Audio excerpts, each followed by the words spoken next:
Ketiga jalur langit ini kamu tempuh, benar-benar kamu amalkan hingga kamu mendapatinya dalam kehidupan, niscaya kamu akan sampai di tujuan, bahagia hidup di dunia, mati dalam husnul khotimah. Di akhirat kamu akan diperkenankan masuk ke dalam surga tanpa hisab, tanpa adab, birahmatika ya arhamar rahimin.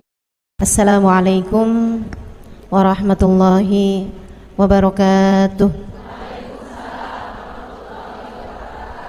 Alhamdulillah, wassalatu wassalamu ala rasulillah Muhammad ibn Abdillah wa ala alihi wa sahbihi wa man wala. Subhanaka la ilma lana illa ma 'allamtana innaka antal alimul hakim. Rabbi syrah li sadri wa yassir li amri wahlul 'uqdatan min lisani yafqahu qawli, amma ba'du. Baik, sebelum kita mulai, kita akan baca niat belajar bersama-sama. Mudah-mudahan ilmunya nanti sekali lagi jadi ilmu yang manfaat buat kita sekalian. Bismillahirrahmanirrahim.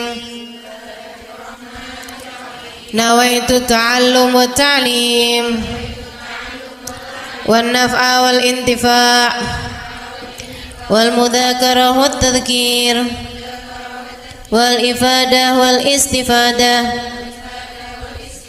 wal hidza 'ala tamassuk bi kitabillah wa sunnati rasulillah sallallahu alaihi wa alihi wasallam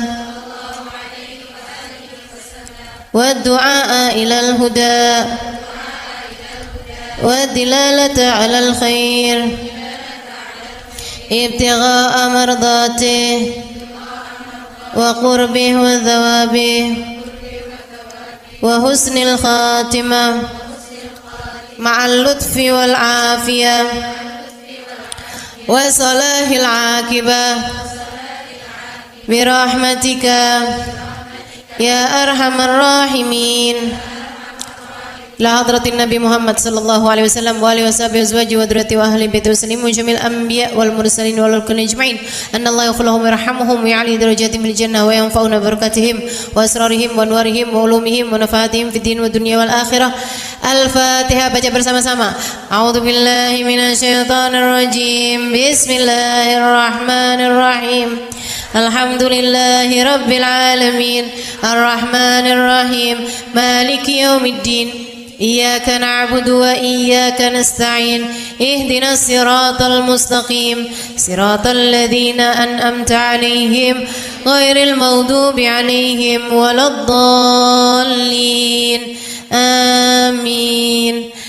Taqabbalallah minna wa minkum, taqabbal ya karim. Peta kebahagiaan hidup dunia membawamu kepada kebahagiaan hidup akhirat.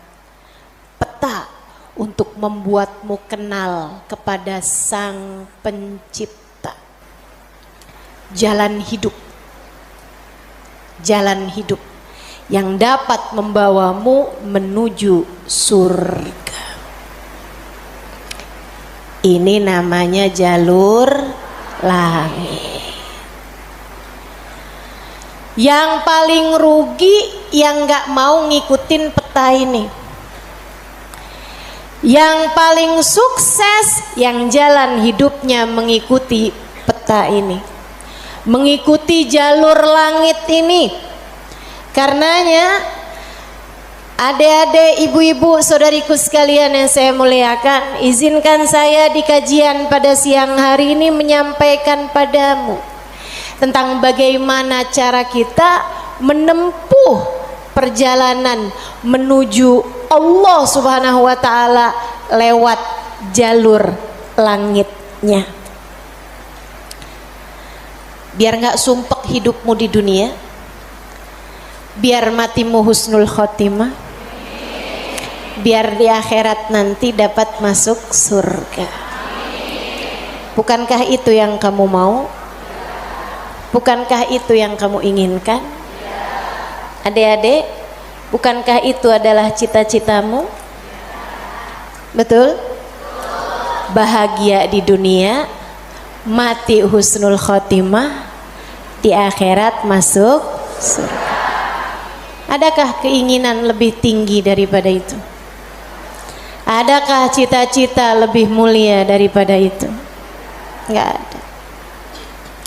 Mesti menempuh jalur langitnya, karena surga adanya di langit. Karena segala kebaikan-kebaikan turun dari alam langitnya Allah Subhanahu wa taala menuju ke alam dunia ini. Saat kamu rasa dadamu sesak di dunia, maka naiklah ke atas dan menengadahlah. Maka dada langit siap untuk merengkuhmu, menjadikan sesakmu tak lagi bernilai apa-apa. Sesakmu jadi lega, sesakmu jadi lega. Ayo nih, buat adik-adik yang kegalauan mulu dengerin saya. Buat ibu-ibu yang pusing mulu, terutama kalau lihat sisa saldo akhir bulan, dengerin saya. Simak baik-baik jalur langit. Gimana sih caranya kita menempuh jalur langit? Pertama,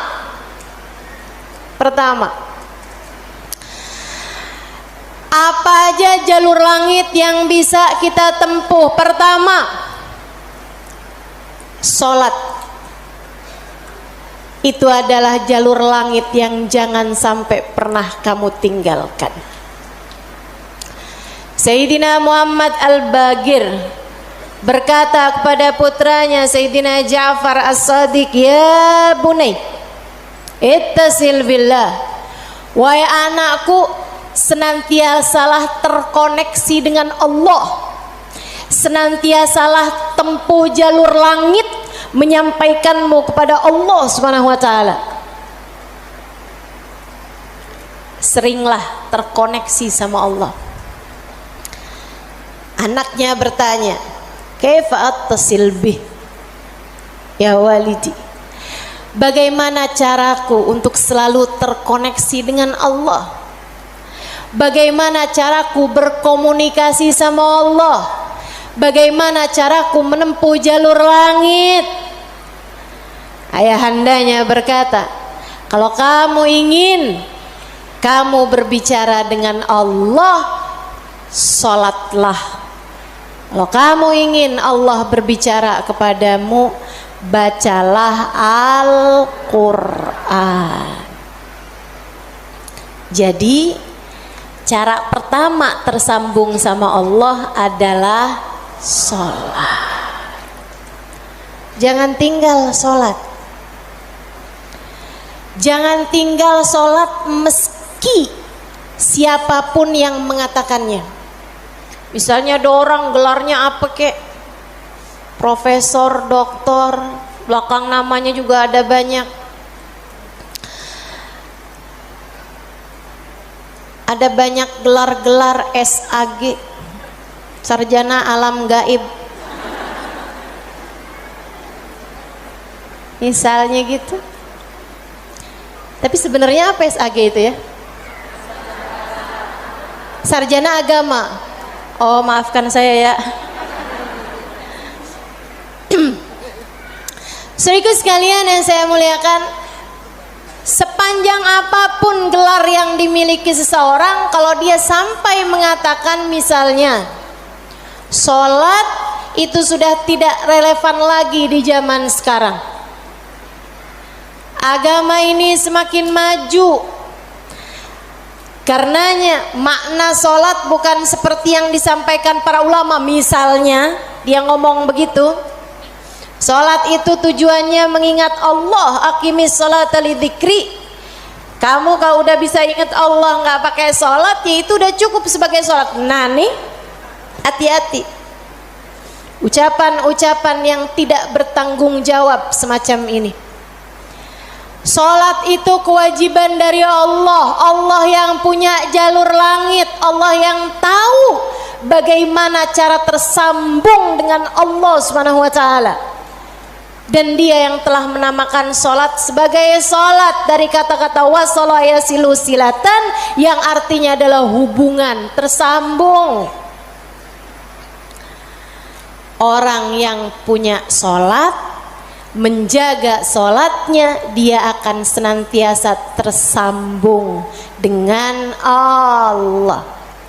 Dia adalah orang-orang yang menjaga jalur langit, komunikasi langitnya tetap tersambungkan.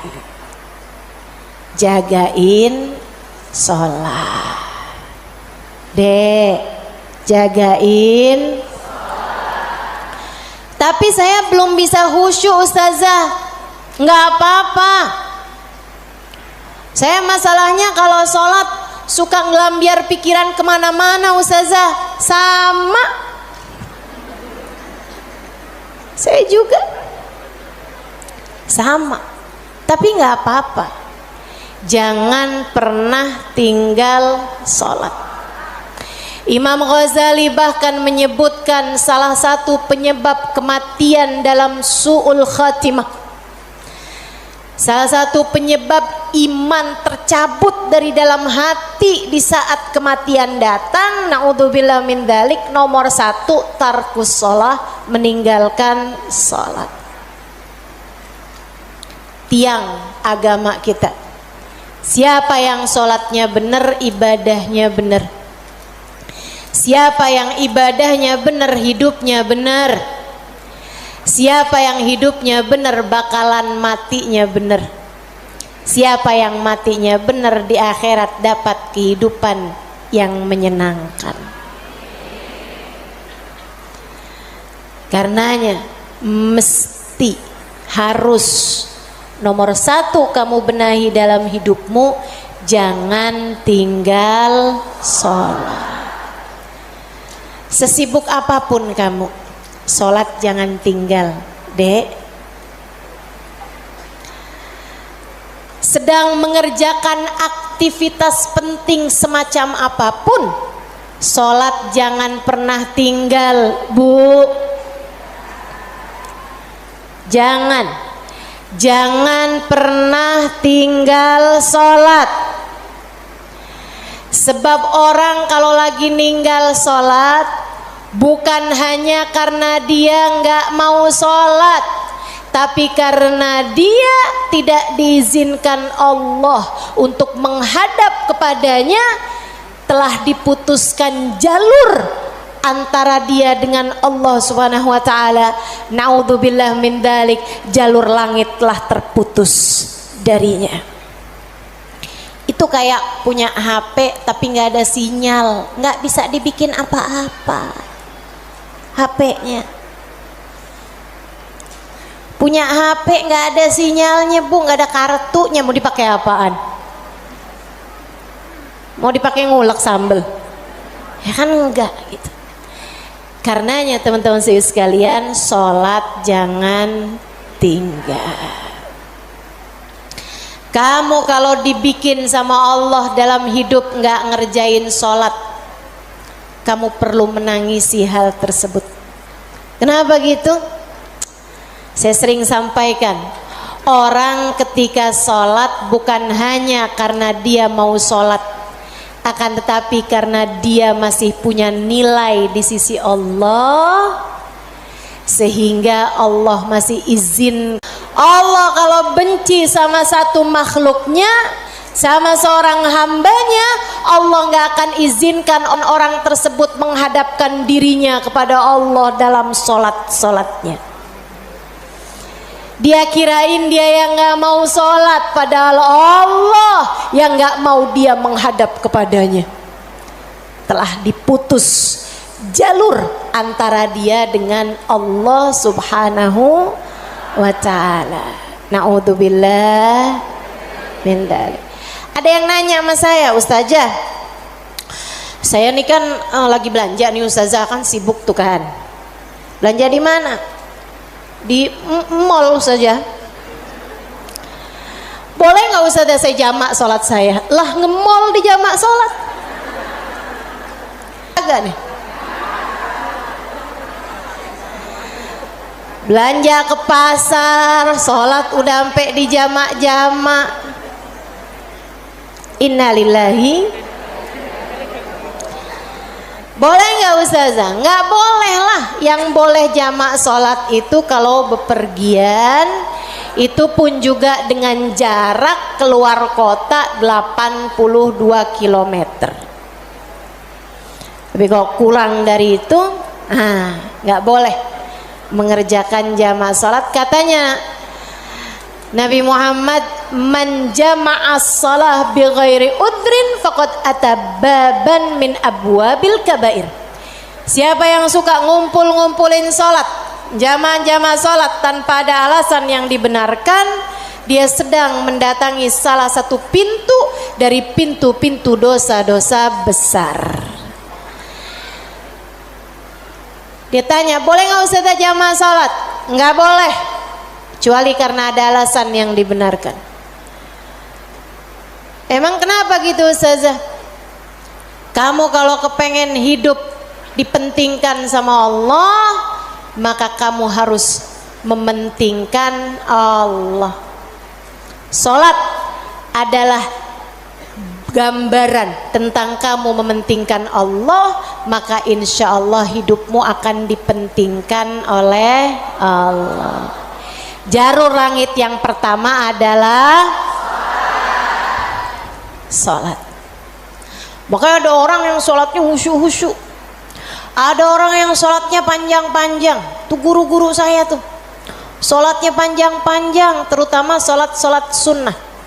Kalau sholat fardu ringan-ringan aja, karena beliau mengerjakan sholat fardunya berjamaah jadi imam. Nah, itu katanya Nabi Muhammad, kalau kamu sholat jadi imam jangan jang. Tapi kalau kamu sholat sendirian, silahkan mau panjang kayak gimana pun silahkan balik. Kalau sholat jadi imam, Bismillahirrahmanirrahim. Jadi imam, Bismillahirrahmanirrahim. Jadi imam. Giliran sholat sendirian, Bismillahirrahmanirrahim. Jalur langit yang indah, jangan pernah jadikan doa hanya sekedar, sebab doa adalah semua yang kamu perlukan. Bu, Kak, Dek, Nak, dengerin saya. Kamu yang sekarang adalah hasil dari doa-doamu di masa lalu. Coba liatin dirimu itu. Kamu yang sekarang adalah hasil dari doa-doamu di masa lalu. Orang-orang besar yang kamu lihat sekarang ini adalah hasil dari doa-doanya di masa-masa lalu. Oh, kamu lihat, orang itu pinter banget ya.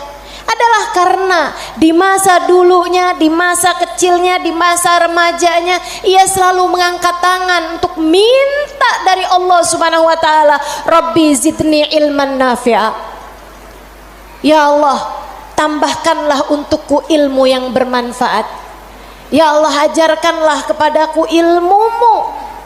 Ia selalu minta kepada Allah Subhanahu wa taala ilmu, sehingga Allah pun memberi kepadanya ilmu. Siapapun yang kamu kenal, orang-orang hebat-hebat yang ada di sekitarmu, itu adalah hasil dari doa-doanya di masa-masa lalu. Tinggal kamu lihat dirimu itu, kamu pengen jadi kayak gimana? Tempuhlah jalur langit dengan perbanyaklah berdoa. Dan itu bukan hanya urusan dunia, urusan akhirat lebih jelas lagi. Sampai saya pernah dengar satu cerita, ada dua orang, ibadahnya di dunia sama, ibaratnya nilai rapotnya nih sama persis. Nilai rapotnya sama persis waktu hidup di dunia. Dua-duanya sama-sama soleh, dua-duanya. Akan tapi yang satu dimasukkan ke dalam surga, kan ke surga Firdausul A'la yang paling tinggi. dinaikkan di surga yang bawahnya, dia protes, ya Rob, dia nilainya sama loh sama saya. Kenapa kok dia dikasih surga yang paling atas sementara saya di surga yang bawahnya? Walaupun surga tuh biar kata di emperan enak, tapi ya masa kamu mau minta surga yang emperan? Saudara sekalian, hadir majelis saja di emperan gak enak, apalagi di surga. Dia tanya sama Allah, ya Allah, kenapa kami berdua nilainya sama tapi dia dinaikkan di surga Firdaus yang paling tinggi sementara saya? Itu sebabnya Nabi Muhammad mengatakan, idza sa'altumul jannah fas'alu al-firdausal a'la. Kalau kalian lagi minta surga, jangan tanggung-tanggung, mintalah surga Firdaus yang paling tinggi. Gitu. Doa deh, doa, jangan ditinggal. Doa, doa, perlu banget. Kamu harus sering-sering doa. Ustadzah, doa yang paling bagus apa? Lah doa itu urusan minta kok. Maka mintalah sesuai dengan apa yang kamu mau. Saya punya cerita indah yang diceritakan oleh salah satu guru saya beberapa bulan yang lalu ketika kedatangan beliau ke Indonesia, namanya Hubabah Syarifah bintul Habib Muhammad bin Abdul Al-Haddar.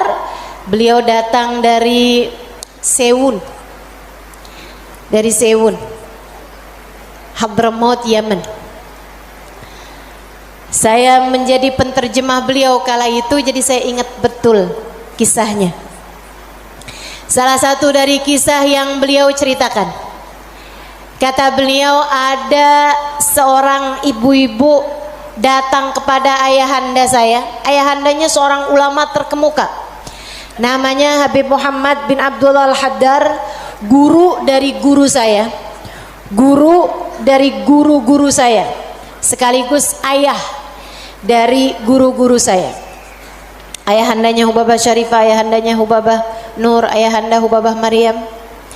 Habib Muhammad bin Abdullah Al-Haddar, pemilik Ribat Baydha di kota Baydha, Yaman sana itu.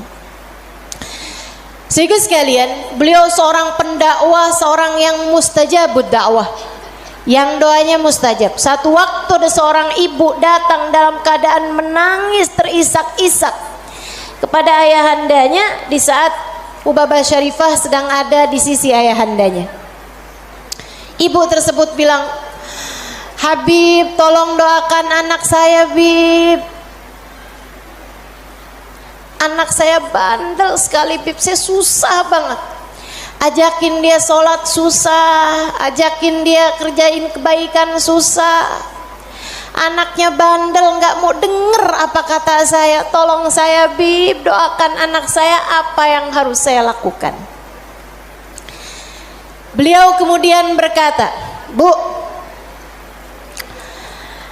ibu kepengen anak ibu jadi anak yang saleh. Iya, Bib, pengen banget, banget, Bib.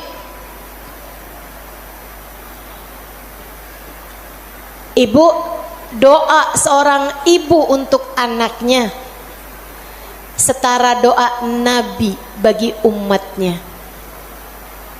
Maka doamu untuk anakmu lebih mustajab daripada doa siapapun untuk anakmu.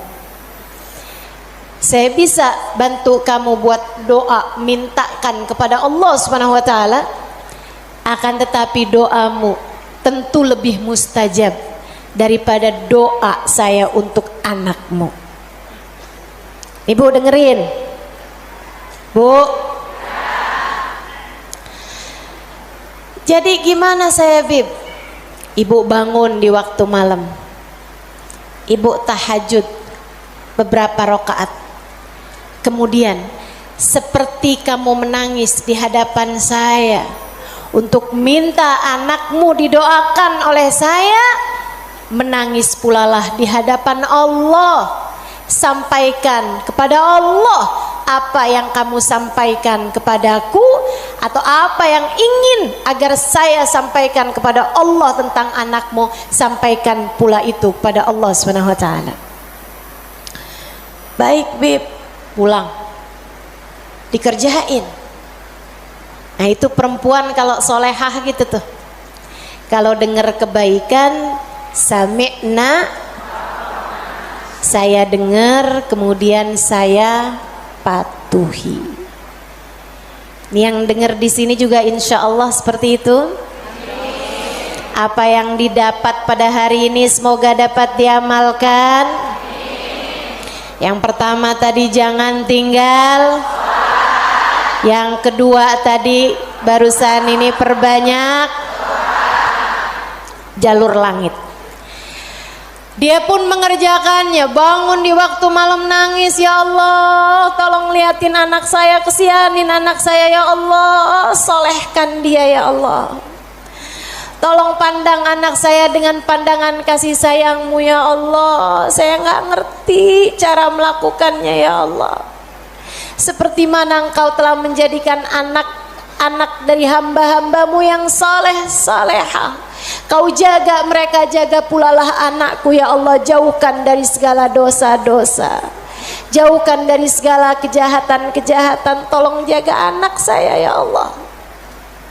Terus didoain anaknya, didoain anaknya, doain anaknya.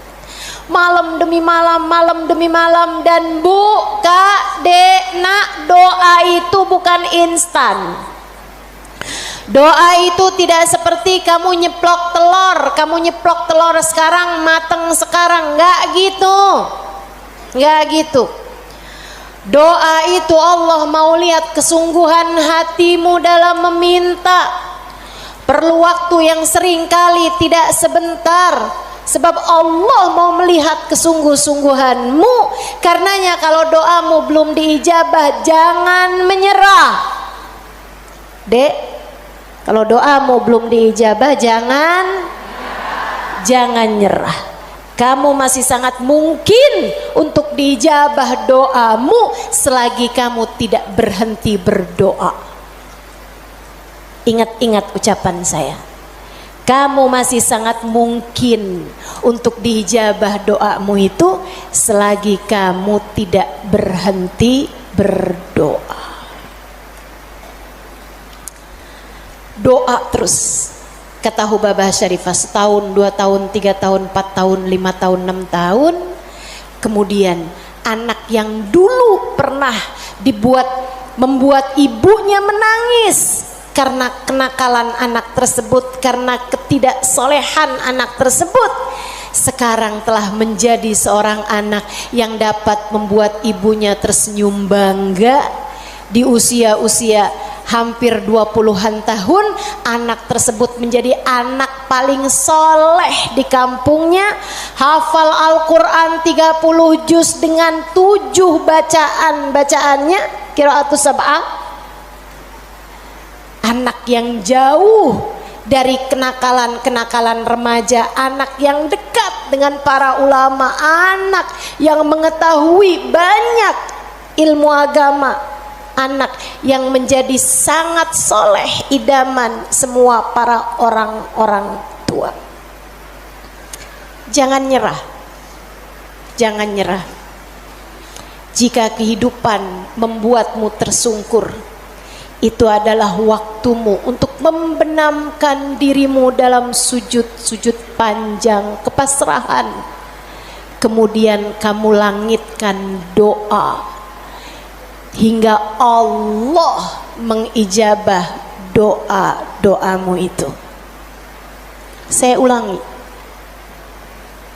jika badai kehidupan membuatmu jatuh tersungkur, itu adalah saat yang tepat untukmu membenamkan wajahmu dalam sujud-sujud kepasrahan. Kemudian kamu langitkan doa-doamu, berbisik di bumi, namun suaramu didengar hingga ke arsy. Saat itulah Allah akan mengijabah doamu itu. Jangan pernah berhenti berdoa. Jangan remehkan doa. Jangan remehkan doa. Saya, Dek, pernah muda juga kayak kamu. Ya masa lahir langsung gede gini. Sewaktu saya remaja, masuk umur 12 tahun, 13 tahun, sebelum balik bahkan saya udah berada di pondok pesantren. Jadi saya itu nggak pernah ngalamin masa belum berjilbab sebelum balik. Maksudnya ketika balik tuh saya udah mulain berjilbab. Alhamdulillah, nikmat dari Allah Subhanahu wa taala. Adik-adik saudaraku sekalian, saat saya kecil, saya ada di pondok-pondok pesantren, saya mulai kenal ustadz-ustadz, ustadzah-ustadzah, ulama-ulama yang membuat saya jatuh cinta dengan ilmu agama. Alhamdulillah, Allah kasih rasa dalam diri saya keinginan untuk selalu belajar. Saya punya keingintahuan yang banyak terhadap urusan ilmu. Jadinya saya seneng banget belajar. Nah di waktu kecil itu tadi, umur 12-an tahun sebagai santri, kan selain dari belajar ada kewajiban lain tuh. Nyuci baju, apalagi kalau dapat piket, bersihin kamar mandi, nyapu kamar, ngepel kamar. Itu saya sangat tersiksa sekali, sebab saya ini adalah pemalas. Jadinya karena saya pemalas urusan bebersih dan saya mendadak rajin ketika urusannya belajar, saya seneng belajar, saya seneng tahu, saya suka mikir. Saya tuh kalau lagi baca kitab gitu seneng banget. Saya kalau lagi belajar gitu seneng banget. Apalagi kalau ustadzanya yang nyampein ilmu dengan cara-cara yang sangat saya sukai gitu. Ngasih tahu hal-hal yang nggak ada di dalam kitab gitu. Saya bisa melongo dengerin, seneng banget. Jadinya di masa-masa kecil itu kalau saya lagi dengerin kajian, kalau saya lagi baca kitab, saya suka doa, ya Allah, jangan pernah pisahkan saya dari ilmu.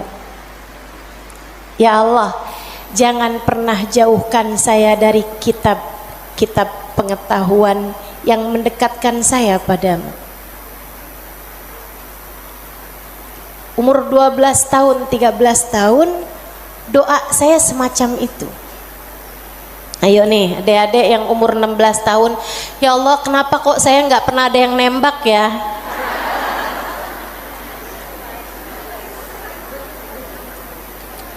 Kata Allah, ya karena aku sayang padamu, karena aku berkehendak untuk menjagamu gitu. Ini malah dipertanyakan, saya kurang cakep apa ya? Kok nggak ada yang naksir sama saya gitu? Siapa kek, tukang kebun, satpam sekolah? Jangan ya dek, jangan. Kalau kakak kelas boleh ustazah, jangan juga. Jangan pacaran.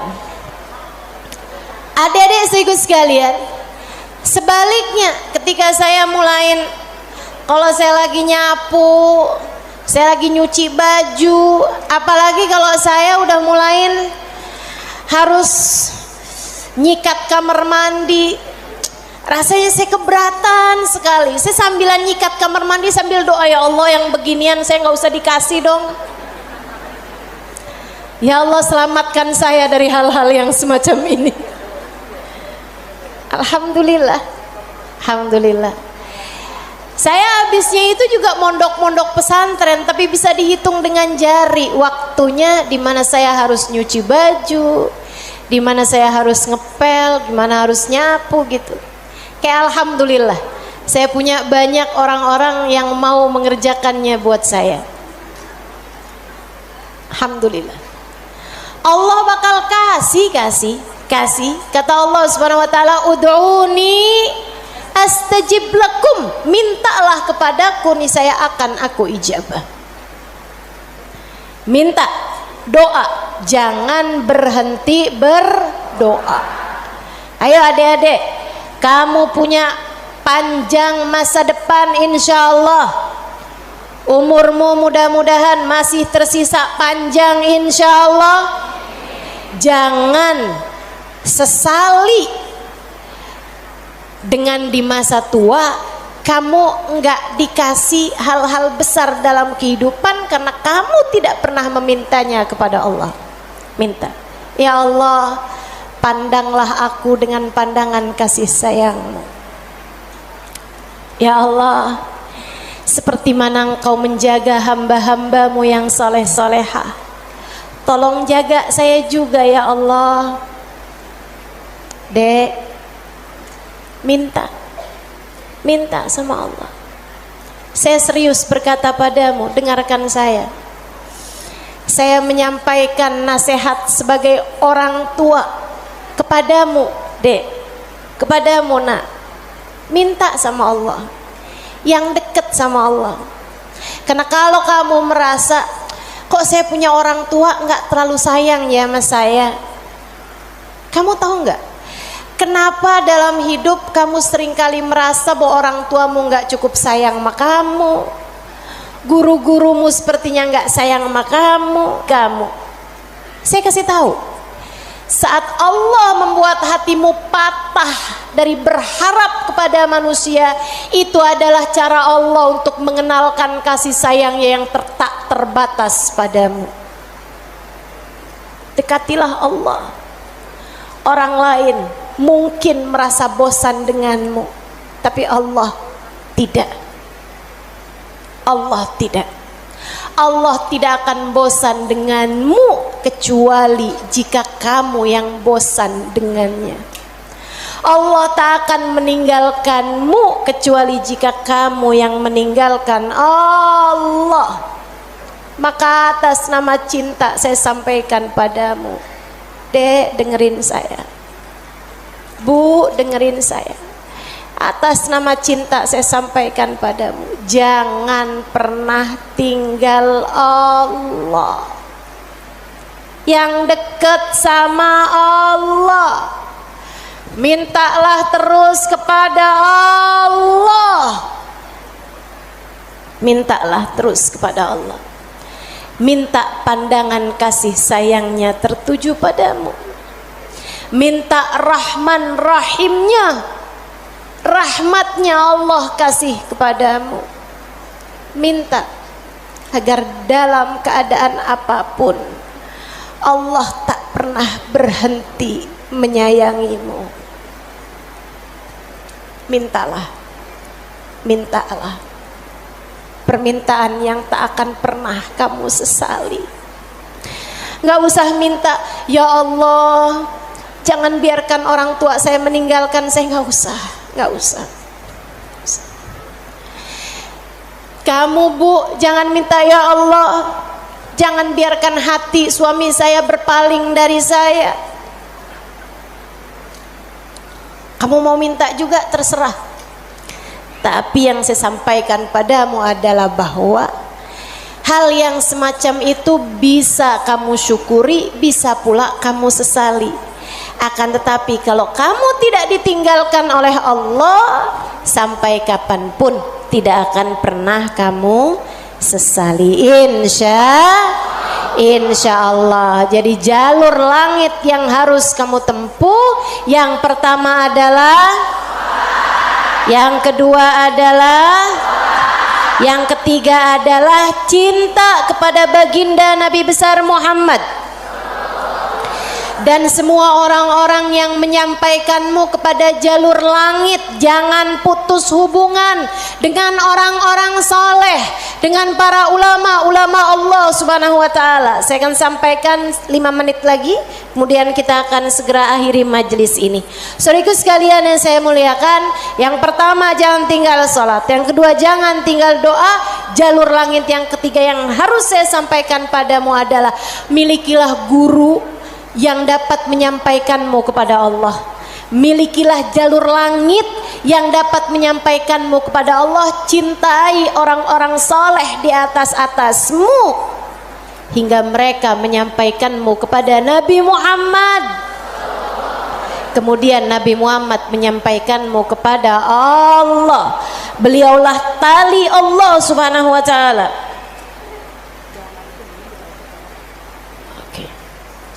Beliaulah tali Allah Subhanahu wa taala yang terbentang kepada kita sekalian.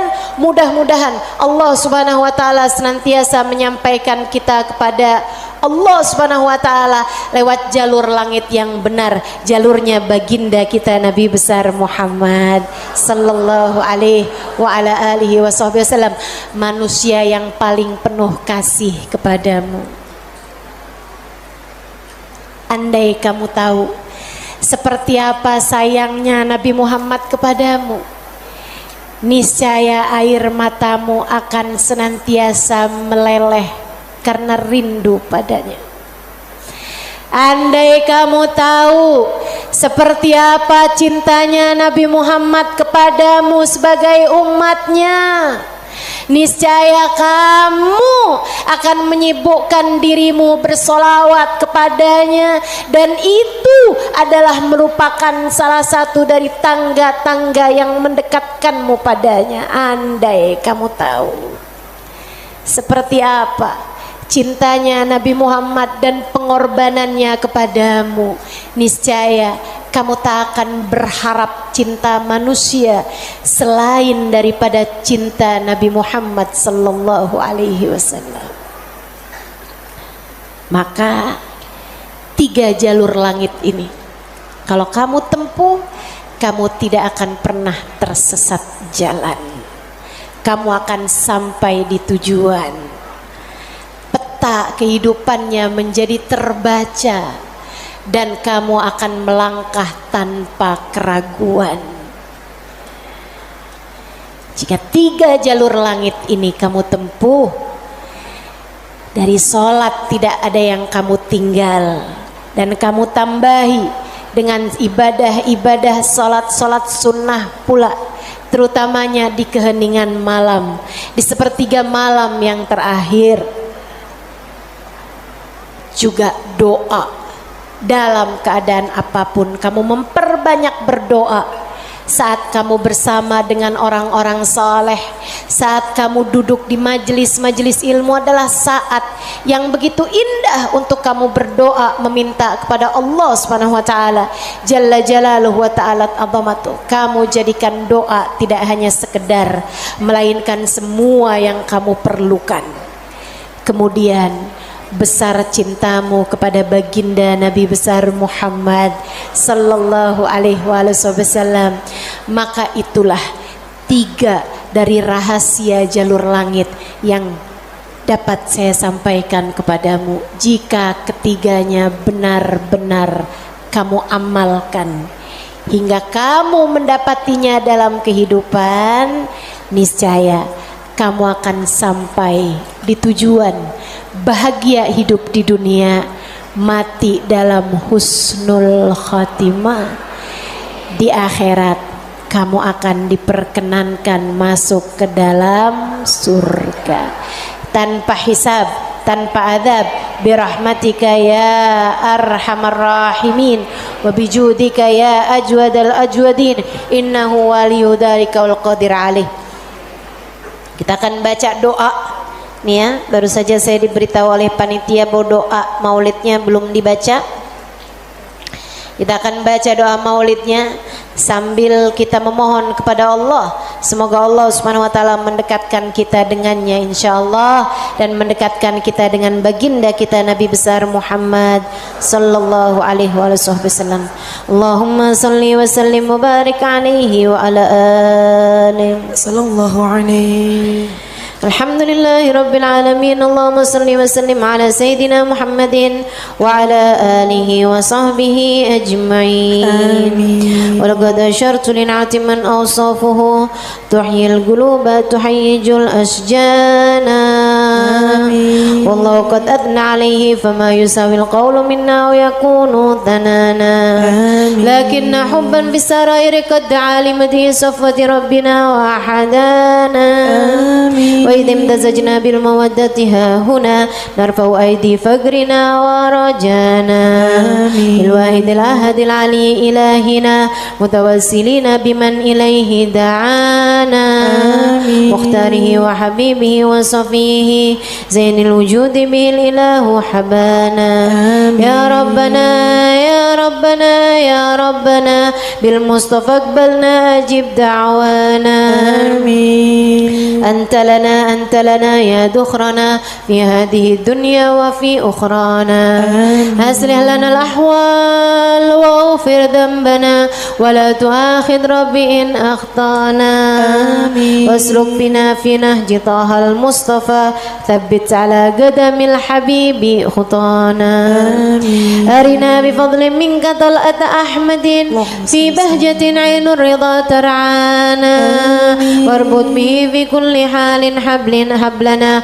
وحبال من ود ومن والانا المحسنين ومن أجاب نداءنا وذوي الحقوق وطالبا أوصانا والحاضرين وسعيا في جمعنا ها نحن بين يديك أنت ترانا ولقد رجوناك فحقق سؤلنا واسمع بفضلك يا سميع دعانا وانصر بنا سنة طه في بقاء الأرض واجمع كل من عادانا وانظر إلينا واسكنا كأس الهنا واشفي وعافي عاجلا مرضانا واقض لنا الحاجات. Silakan sebutkan hajat masing-masing. Assalamualaikum warahmatullahi wabarakatuh.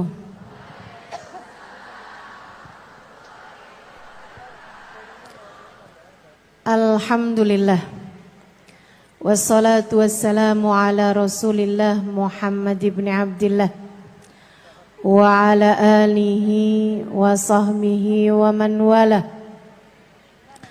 Subhanaka la ilma lana illa ma 'allamtana innaka antal alimul hakim. Rabbi shrah li sadri wa yassir li amri wahlul 'uqdatan min lisani yafqahu qawli, amma ba'du. Alhamdulillah, Allah sampaikan juga saya ke tempat ini, masjidnya Allah Subhanahu wa taala, bait min buyutillah, rumahnya Allah. Mudah-mudahan kita udah disampaikan di rumah Allah di dunia. Allah sampaikan pula ke Baitullahil Haram di Mekkah, dan Allah sampaikan pula di tempat keridhoannya surga Allah di akhirat nanti insyaallah. Amin ya rabbal alamin. Rabbi la tukhzini yawma yub'atsun yawma la yanfa' mal wala banun illa man atallaha biqalbin salim. Kata Nabi Ibrahim yang Allah tuliskan dalam Al-Quran, ya Allah, jangan kecewakan aku, jangan buat aku susah pada hari di mana engkau membangkitkan hamba-hambamu. Nanti di akhirat saat manusia dibangkitkan, ya Allah, jangan buat saya susah, jangan buat saya kecewa. Yauma la yanfa' mal wala banun. Hari yang itu loh ya Allah. Hari yang tidak bermanfaat orang bawa harta. Hari yang tidak bermanfaat orang bawa anak. Yang bermanfaat hanyalah orang yang datang pada Allah biqalbin salim, dengan membawa hati yang selamat. Karenanya siapapun di antaramu yang akan menuju ke akhirat, semua dari kita menuju ke akhirat. Siapapun di antaramu yang kepengen di hari akhiratnya nanti menjadi orang yang tidak susah, menjadi orang yang tidak sedih, menjadi orang yang tidak kecewa, menjadi orang yang tidak ketakutan, menjadi orang yang berhasil. Siapa di antaramu yang kepengen di hari akhiratnya nanti berbahagia, bersukacita? Siapa yang kepengen di hari akhiratnya nanti bergembira? Pastikan saat-saat ini, saat hidupmu di dunia ini, pastikan kamu sedang menuju kepada keselamatan hati. Hatimu selamatkan. Hatimu selamatkan, teman-teman. Hatimu selamatkan.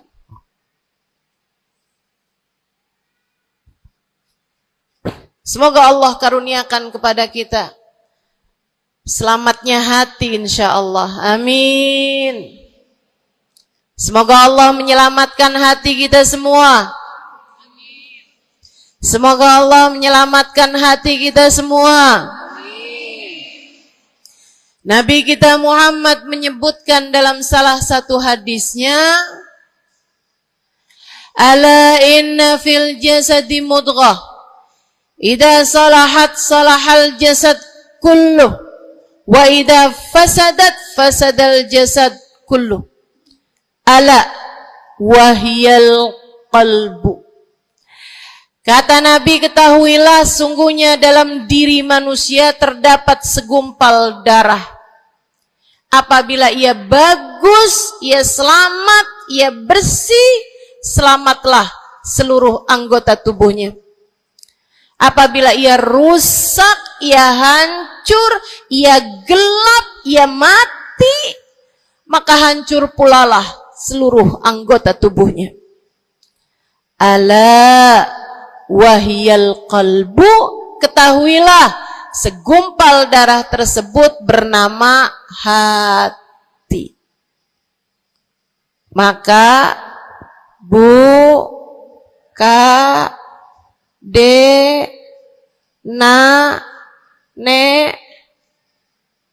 banyak nenek-nenek di sini. Saya sampaikan padamu pesan dari hati saya yang terdalam. Berhati-hatilah dengan hati. Yang hati-hati sama hati, apa yang ada di dalamnya? Coba silahkan kamu pikirkan nih, kondisi hati saya nih kayak apa. Kita kalau badan lebih gampang ngerasainnya. Saya kalau ditanya, Ustazah lagi sakit? Iya. Sakit apanya Ustazah? Kaki. Saya bisa jawab. Tapi kalau kamu ditanya misalnya, gimana kabar hati kamu?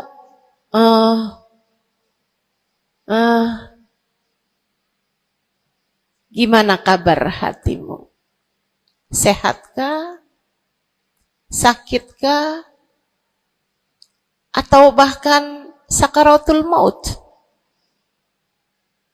Hatimu bercahayakah? Gelapkah? Atau bahkan mati? Bagaimana kabar hatimu, teman-teman? Bagaimana kabar hatimu?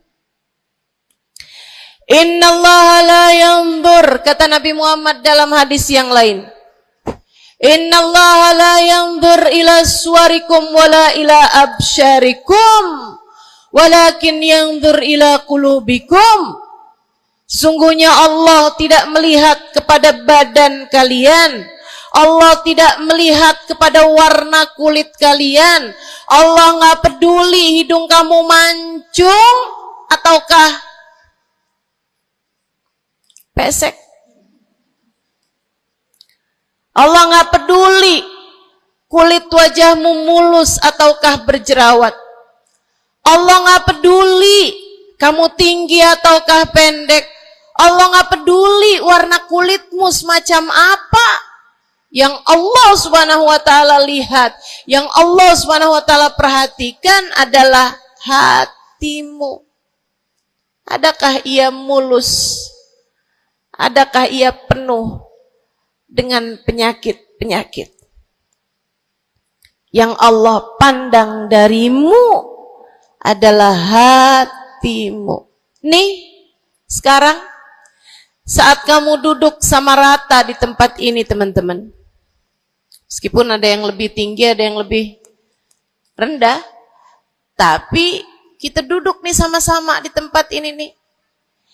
Nilaimu di mata Allah bukan seberapa dekat jarak antaramu dengan saya.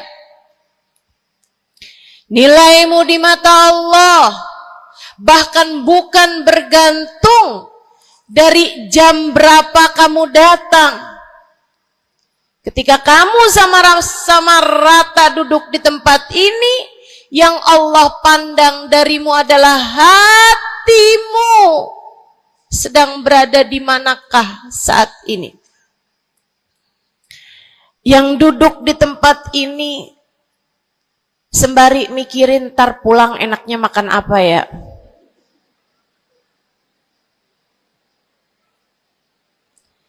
Yang duduk di tempat ini sambil mikirin, kok saya lapar ya? Iya, belum sarapan. Gara-gara buru-buru, takut nggak kedapatan tempat duduk. Gara-gara buru-buru, kepengen bisa lihat mukanya Ustazah Halimah yang viral.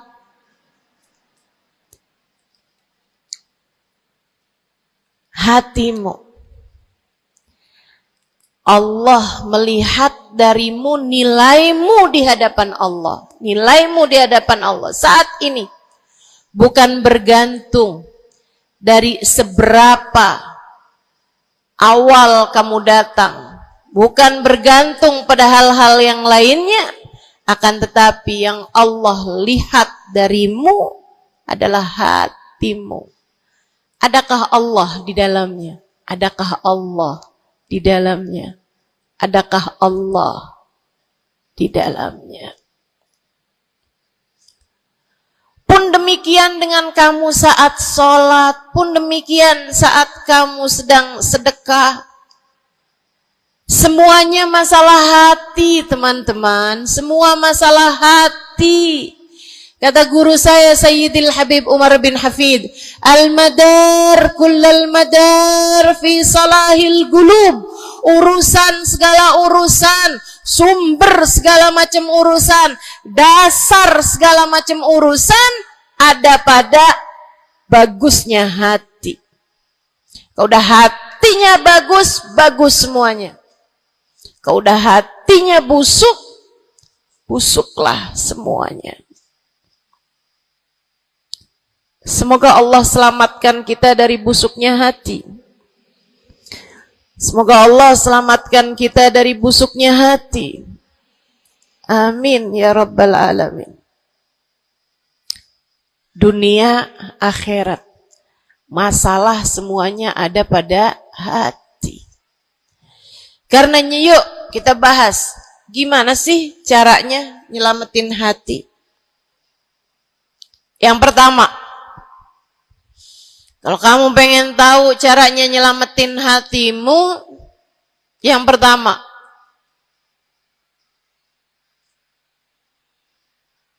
bersihkan sampah-sampahnya. Nih, kamu mau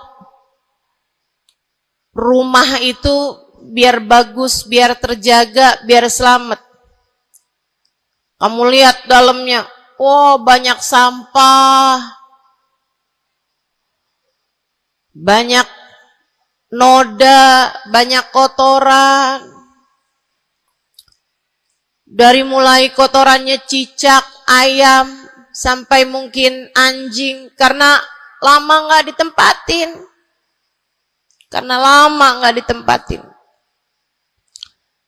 Ada banyak di antara kita yang kondisi hatinya semacam itu.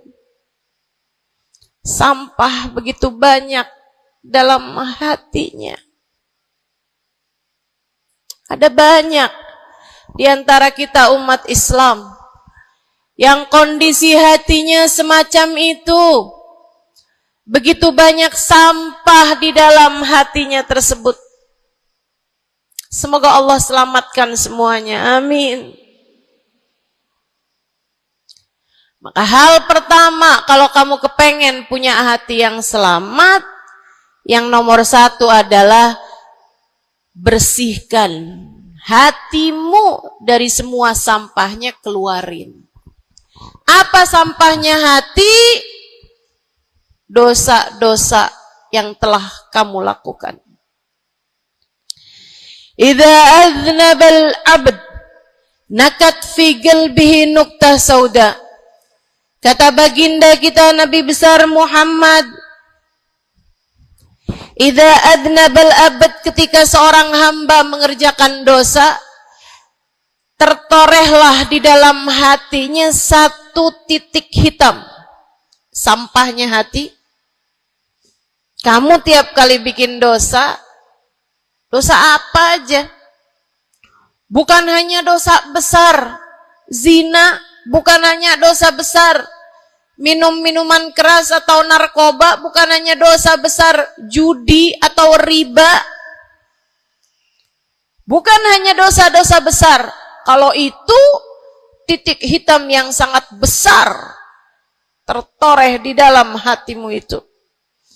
Bahkan dosa-dosa kecil, sekedar marah-marah sama suami, atau ngambil uang suami. Gimana? Pernah? Rezeki istri solehah ustazah. Lagi mau nyuci, kelihatan, alhamdulillah. Emang haram ya ustazah? Ya haram, bukan punya kamu. Kan katanya ada hak istri dalam harta suami. Iya betul kalau dia kasih. Kalau dia kasih, kalau nggak kasih, nggak halal juga. Bahkan dosa-dosa kecil, seperti melihat tetangga, terus kamu bilang, ya ampun, cakep banget ya. Nyesel saya nggak kawin sama dia.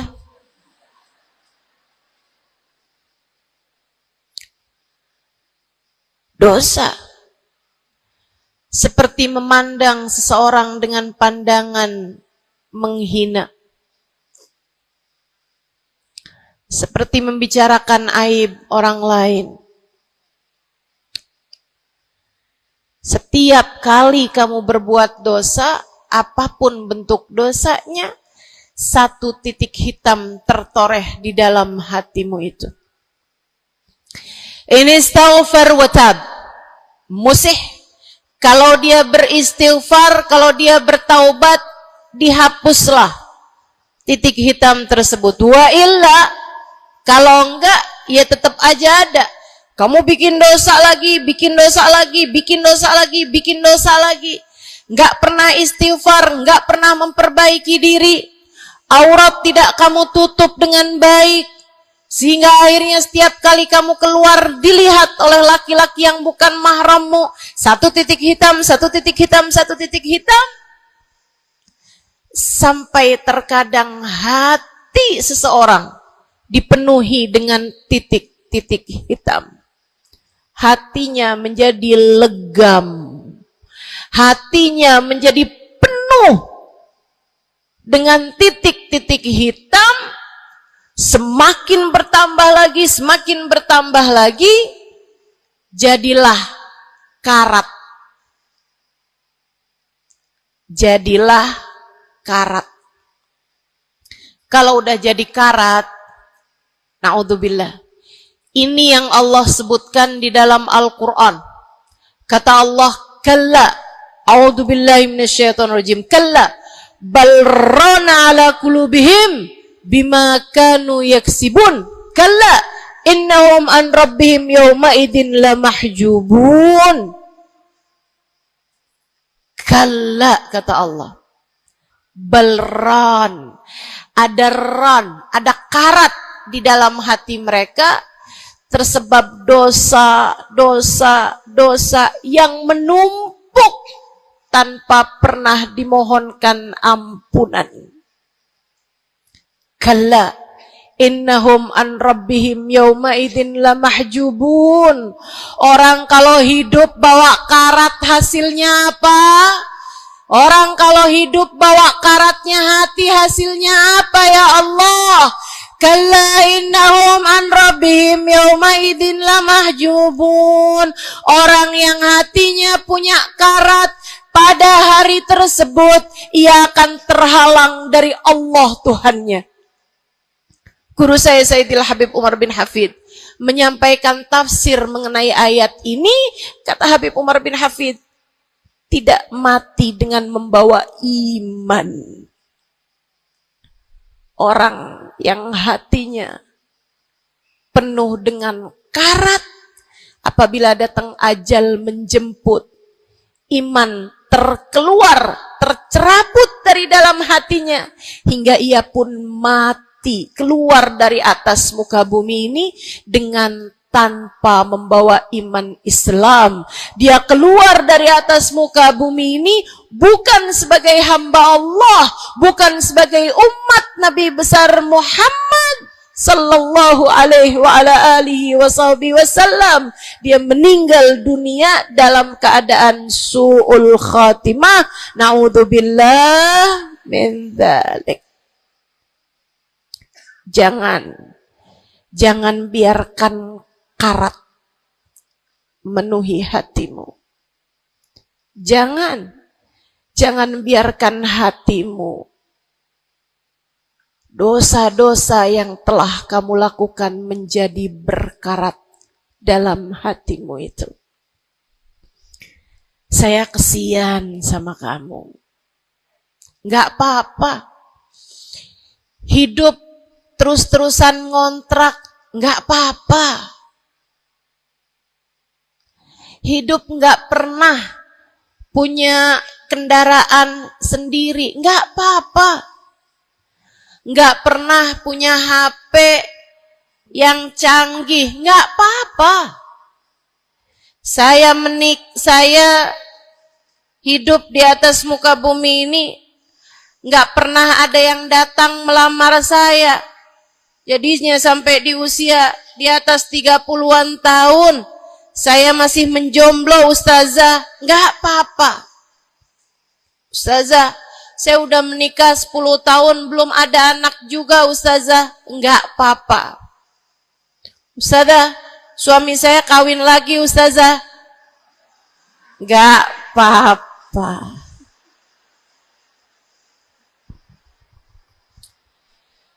Hidup di dunia ini, apapun yang terjadi, semuanya hanyalah sementara. Kamu hanya perlu memastikan agar tatkala datang ajal menjemput, kamu punya modal. Dan modal utamanya yang nomor 1 adalah hati yang bersih. Hati yang selamat. Kamu bawa pulang menghadap Allah Subhanahu wa ta'ala bigalbin salim. Kamu bawa hati yang selamat. Insya Allah. Mati nggak bawa suami nggak apa-apa. Mati nggak bawa anak nggak apa-apa. Nggak bakalan jadi pertanyaan malaikat raqib atid. Tapi mati harus dengan membawa hati yang selamat. Mudah-mudahan Allah karuniakan. Mudah-mudahan Allah karuniakan. Saudaraku sekalian yang saya muliakan, maka bersihkan sampah-sampah dalam hatimu itu. Caranya gimana nih, Ustazah? Dosa-dosa saya emang udah banyak banget. Saya di masa muda, di masa remaja, bahkan sampai udah tua juga nih, bergelimangan dengan dosa demi dosa. Banyak dosa saya, Ustazah. Saya zaman muda berada dalam masa jahiliyah. Dosa, segala dosa saya kerjakan. Apa yang harus saya lakukan? Bersihkan karat-karat dalam hatimu itu dengan taubat. Minta ampun sama Allah. Minta ampun sama Allah. Kamu perlu nangis sama Allah. Kamu perlu sungguh-sungguh minta ampunan sama Allah. Dosa segede gunung, kalau Allah mau melemparkannya ke dalam lautan ampunan, inna kaba'irad dunubi ful ghufrani kalamami. Katanya sahibul burda, sesungguhnya dosa-dosa besar dalam lautan ampunan, ia hanyalah seperti buih di dalam lautan. Gak ada artinya apa-apa kalau Allah mau ampuni. Dosa sebesar apapun, kalau Allah mau ampuni gak ada artinya. Tapi dosa sekecil apapun, kalau Allah mau perhitungkan, kamu gak akan selamat. Saya sampaikan padamu atas nama cinta. Dosa sekecil apapun yang kamu lakukan,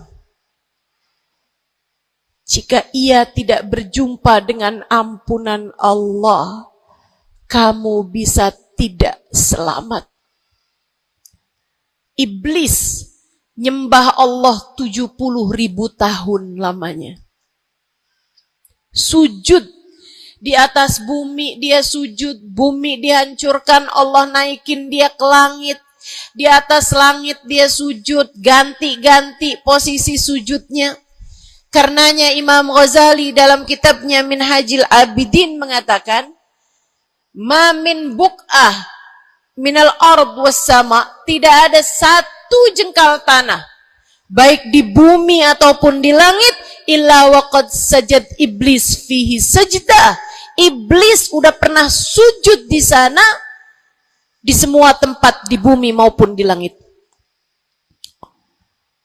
Paling banyak ibadahnya ternyata bukan seorang wali. Paling banyak ibadahnya ternyata bukan seorang nabi.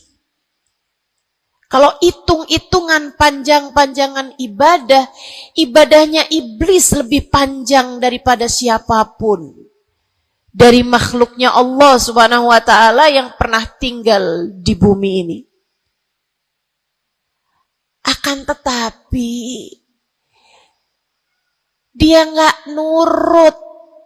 Iblis ibadah 70.000 tahun, nggak nurut sekali doang, sekali aja. Wa idh qulna lil malaikati isjudu li Adam fasajadu illa iblis. Ketika kami memerintahkan seluruh makhluk yang ada di langit, seluruh malaikat kami perintahkan, wahai malaikat-malaikatku, sujudlah kalian kepada Adam. Fasajadu, Mereka semuanya sujud. Illa iblis. Kecuali iblis doang. Tantang, petenteng gak mau sujud. Allah tanya, ma manaka antas judali adama id amartuk. Iblis, apa yang bikin kamu gak mau sujud kepada Adam? Padahal aku yang telah memerintahkanmu. Bukankah kamu selama ini sujud di bumi, di langit untuk menyembahku? Sekarang aku perintahkan padamu untuk sujud. Kenapa kamu gak mau sujud padanya? Iblis gak bilang, ya Allah, kan perintahnya tadi malaikat. Saya kan bukan malaikat ya Allah. Gak gitu. Gak gitu. Saudariku sekalian yang saya muliakan, bahkan iblis gak bilang, males ya Allah saya sujud, lagi bisulan, misal. Enggak gitu juga. Makanya orang yang meninggalkan taat karena malas, karena bodoh misalnya, itu lebih dimaklumi teman-teman daripada yang kayak iblis ini nih. Ketika ditanya apa yang membuatmu gak mau sujud, wahai iblis, kepada Adam, iblis dengan pongahnya, dengan sombongnya mengatakan, ana khairun minhu, saya lebih baik daripada Adam. Khalaqtani min nar wa khalaqtahu min tin. Saya berasal dari api, sementara Adam berasal dari tanah. Tanah diinjak-injak ya Allah, sementara api begitu hebatnya. Fahbit minha fa innaka rajim. Kata Allah, kita yang taat sama dosa sama-sama baik.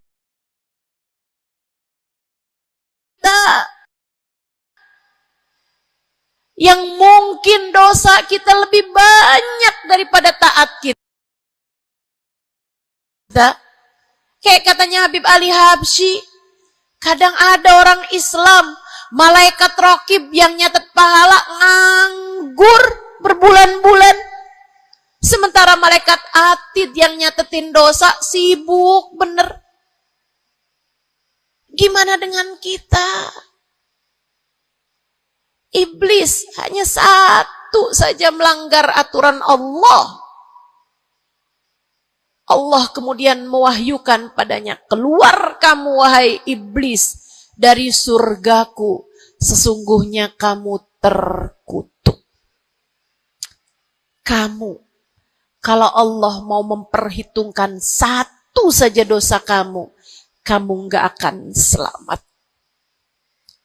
Saya sampaikan padamu, iya kamu, semua yang dengerin saya. Kalau Allah mau memperhitungkan satu saja dosamu, kamu gak akan selamat. Kamu tidak akan selamat. Tapi kan saya anaknya Fulan bin Fulan. Tapi kan saya keturunannya Fulan bin Fulan. Tapi kan saya istrinya Fulan bin Fulan. Bu, Kak, Dek, Nak, gak selamat siapapun kamu. Anaknya Nabi Nuh, nabinya Allah tenggelam. Pamannya Nabi Muhammad, paman baginda kita Nabi besar Muhammad, Abu Lahab, Allah tuliskan kehancurannya, kecelakaannya, kebinasaannya di dalam Al-Quran. Mau siapa yang kamu andalkan? Tapi kan saya udah banyak bikin taat, saya tiap malam bangun tahajud. Kamu nggak nyampe seujung kukunya ibadah iblis 70.000 tahun. 70.000 tahun. Sujud pada Allah Subhanahu wa taala di tiap jengkal tanah. Nih tanah yang sekarang kita jejak ini pernah dibikin sujud sama iblis. Waktu iblis tinggal di atas muka bumi ini. Tapi semuanya enggak manfaat. Kalau Allah mau memperhitungkan satu saja dosa hambanya, ia tidak akan selamat. Sebab Allah hanya mau menerima hati yang tidak ada sampah di dalamnya. Sebab hanya berkenan menerima hati yang tidak ada noda-noda di dalamnya. Sampah hatimu bersihkan, dosa-dosamu taubati, mintalah ampun kepada Allah, mintalah ampun kepada Allah. Bangunlah di waktu malam, mandilah dengan mandi taubat. Saat-saat mandimu kamu bilang dalam hatimu, ya Allah, sebagaimana air membersihkanku dari segala kotoran-kotoran di badanku, ya Allah, bersihkanlah dosa-dosaku dengan hujan ampunanmu. Kemudian sholatlah. 2 rakaat, 4 rakaat, sholat taubat. Kemudian sesudahnya, mulailah kamu ingat dosa-dosamu. Mulailah kamu ingat dosa-dosamu. Dari sejak kamu balik sampai sekarang ini. Betapa ia telah menggunung, betapa ia telah melumuri dirimu itu, betapa ia telah menjadikan dirimu kotor. Kemudian ingatlah nikmat yang telah Allah SWT berikan, bahwa bersama dengan banyaknya dosa-dosamu, ia tak henti-henti memberikan kepadamu kenikmatan demi kenikmatan. Bahwa meski matamu berulang-ulang kau pandang yang haram dengannya, Allah masih membiarkan matamu dapat melihat. Betapa meskipun telingamu berulang-ulang kamu pakai untuk mendengarkan aib-aib orang, nyatanya sampai sekarang telingamu masih dapat mendengar. Betapa lisanmu, berapa banyak hati tersakiti dari lisanmu itu. Mertuamu kamu sakiti, suamimu kamu sakiti, anakmu bahkan kamu sakiti. Bodoh banget sih jadi anak. Astagfirullah, astagfirullah. Kamu kok bandel banget sih, mama nyesel punya anak kayak kamu. Astagfirullah.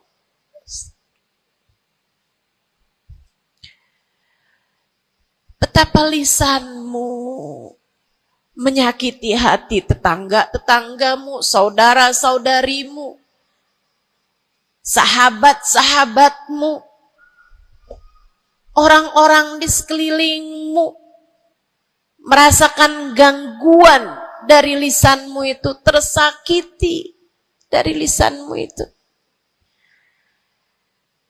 Tapi meskipun entah sudah berapa banyak dosa tercatat dari lisanmu, Allah masih tetap membiarkan lisanmu dapat berbicara sampai saat ini.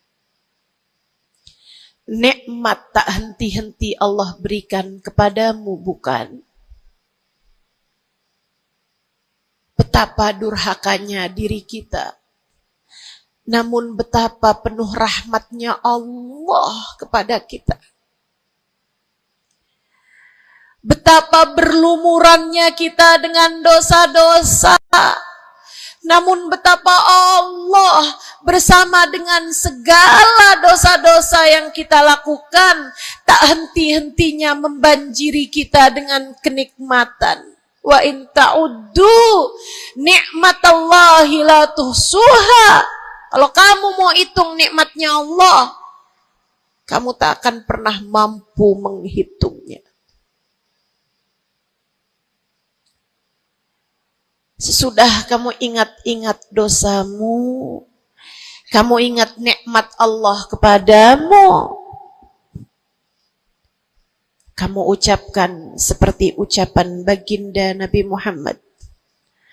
Allahumma anta rabbi la ilaha illa anta khalaqtani wa ana abduka wa ana ala ahdika wa wa'dika mastata'tu a'udzu bika min syarri ma sana'tu abu'u laka bi ni'matika 'alayya wa abu'u bi dhanbi faghfirli fa innahu la yaghfiru dzunuba illa anta. Ya Allah, Engkau adalah Tuhanku. Tak ada Tuhan kecuali Engkau. Aku adalah hamba-Mu yang Kau perintahkan buat taat, yang Kau perintahkan untuk menepati janji semampuku. Ya Allah, aku berlindung dari buruknya perbuatan yang telah aku lakukan. Begitu buruk, begitu jelek dosa yang telah aku perbuat padamu, ya Allah.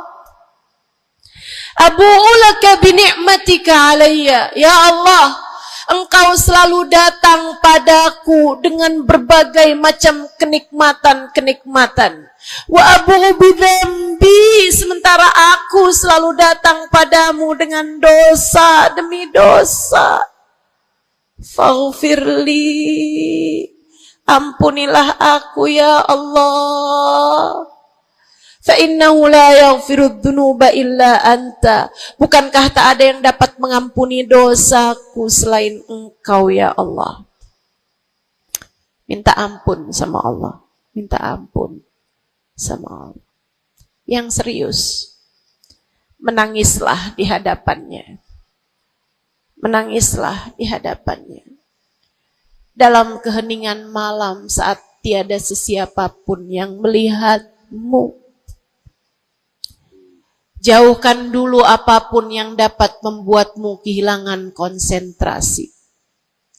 Jangan lagi khusyuk-khusyuk begitu tiba-tiba kedengaran suara Shopee.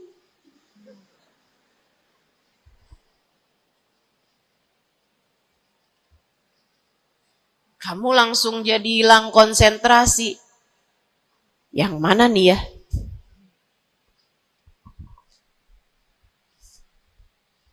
Bismillah.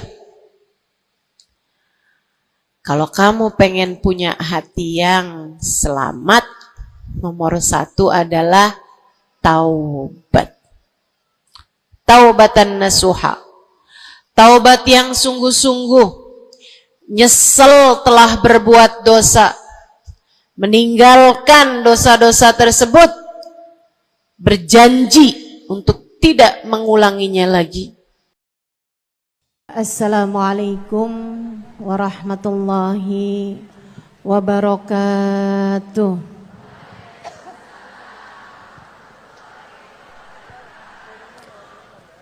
Alhamdulillah.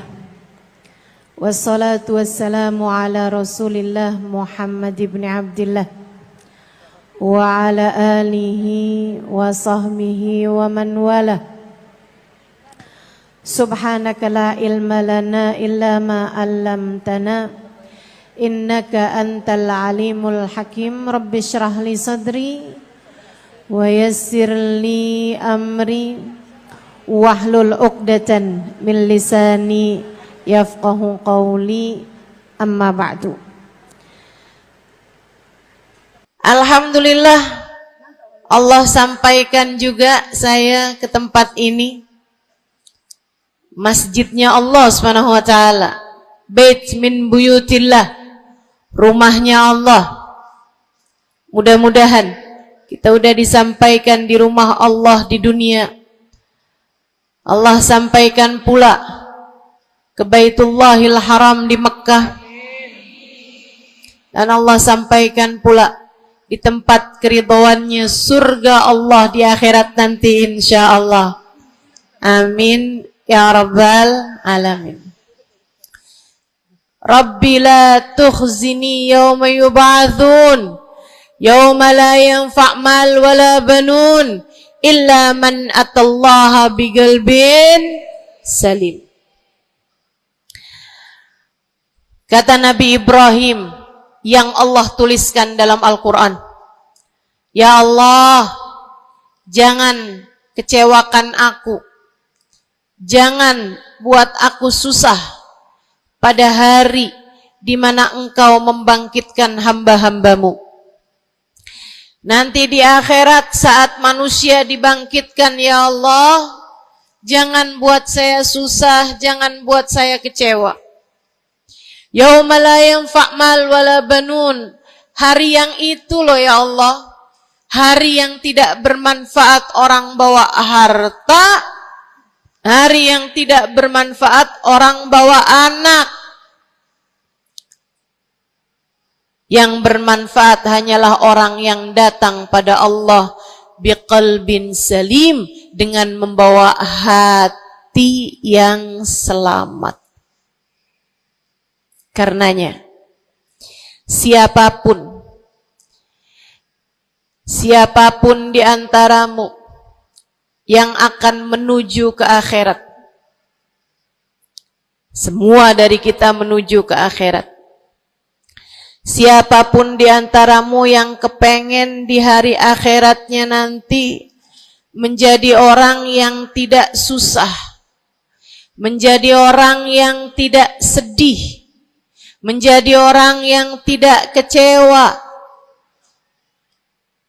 menjadi orang yang tidak ketakutan, menjadi orang yang berhasil. Siapa di antaramu yang kepengen di hari akhiratnya nanti berbahagia, bersukacita? Siapa yang kepengen di hari akhiratnya nanti bergembira?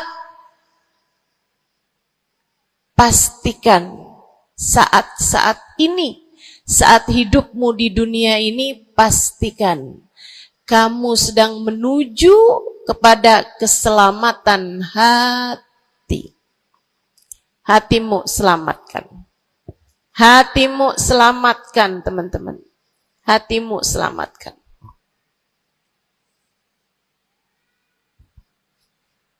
Semoga Allah karuniakan kepada kita selamatnya hati insyaallah. Amin. Semoga Allah menyelamatkan hati kita semua. Semoga Allah menyelamatkan hati kita semua. Nabi kita Muhammad menyebutkan dalam salah satu hadisnya, ala inna fil jasadi mudghah, idza salahat salahal jasad kulluh, wa idza fasadat fasadal jasad kulluh, ala wahiyal qalbu. Kata Nabi, ketahuilah sungguhnya dalam diri manusia terdapat segumpal darah. Apabila ia bagus, ia selamat, ia bersih, selamatlah seluruh anggota tubuhnya. Apabila ia rusak, ia hancur, ia gelap, ia mati, maka hancur pulalah seluruh anggota tubuhnya.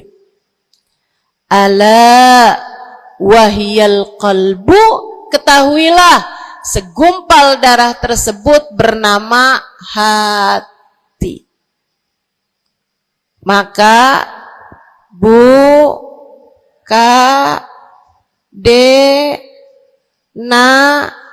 nek. Banyak nenek-nenek di sini. Saya sampaikan padamu pesan dari hati saya yang terdalam. Berhati-hatilah dengan hati. Yang hati-hati sama hati. Apa yang ada di dalamnya? Coba silahkan. Silahkan kamu pikirkan nih kondisi hati saya nih kayak apa. Kita kalau badan lebih gampang ngerasainnya. Saya kalau ditanya, Ustazah lagi sakit? Iya. Sakit apanya Ustazah? Kaki. Saya bisa jawab. Tapi kalau kamu ditanya misalnya, gimana kabar hati kamu?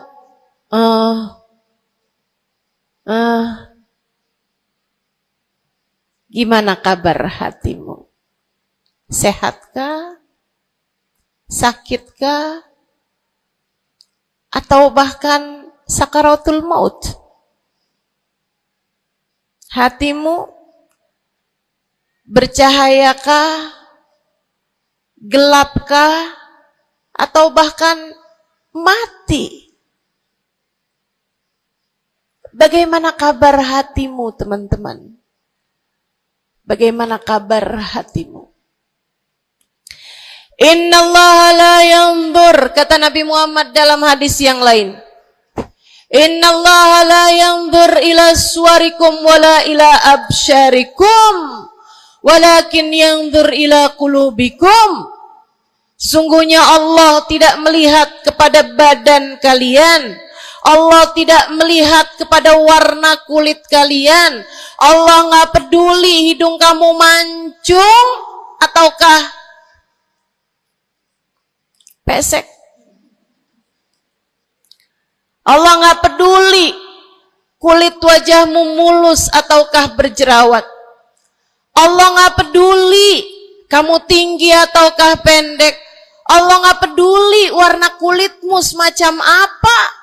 Yang Allah Subhanahu wa taala lihat, yang Allah Subhanahu wa taala perhatikan adalah hatimu.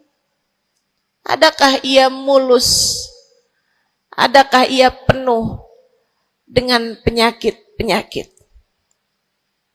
Yang Allah pandang darimu adalah hatimu. Nih, sekarang saat kamu duduk sama rata di tempat ini, teman-teman. Meskipun ada yang lebih tinggi, ada yang lebih rendah, tapi kita duduk nih sama-sama di tempat ini nih. Nilaimu di mata Allah bukan seberapa dekat jarak antaramu dengan saya. Nilaimu di mata Allah bahkan bukan bergantung dari jam berapa kamu datang. Ketika kamu sama rata duduk di tempat ini, yang Allah pandang darimu adalah hatimu. Sedang berada di manakah saat ini? Yang duduk di tempat ini sembari mikirin ntar pulang enaknya makan apa ya?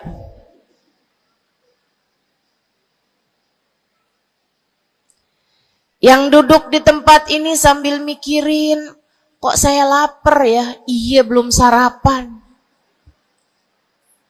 Gara-gara buru-buru, takut nggak kedapatan tempat duduk. Gara-gara buru-buru, kepengen bisa lihat mukanya Ustazah Halimah yang viral.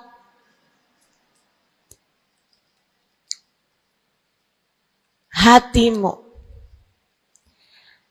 Allah melihat darimu, nilaimu di hadapan Allah. Nilaimu di hadapan Allah saat ini bukan bergantung dari seberapa awal kamu datang, bukan bergantung pada hal-hal yang lainnya, akan tetapi yang Allah lihat darimu adalah hatimu.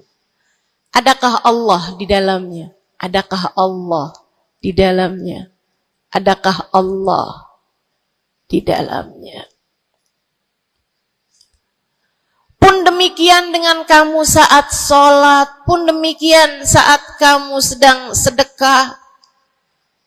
Semuanya masalah hati, teman-teman. Semua masalah hati. Kata guru saya Sayyidil Habib Umar bin Hafid, al-madar kullal madar fi salahil gulub.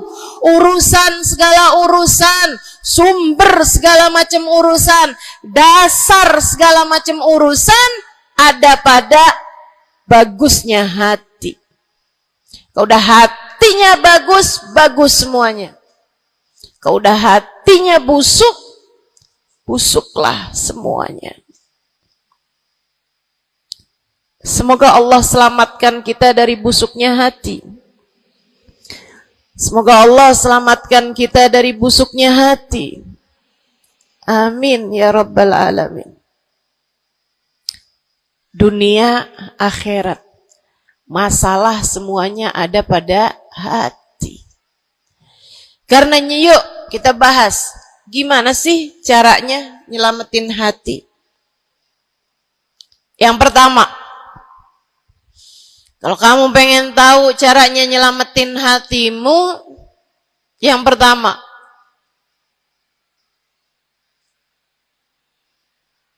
bersihkan sampah-sampahnya.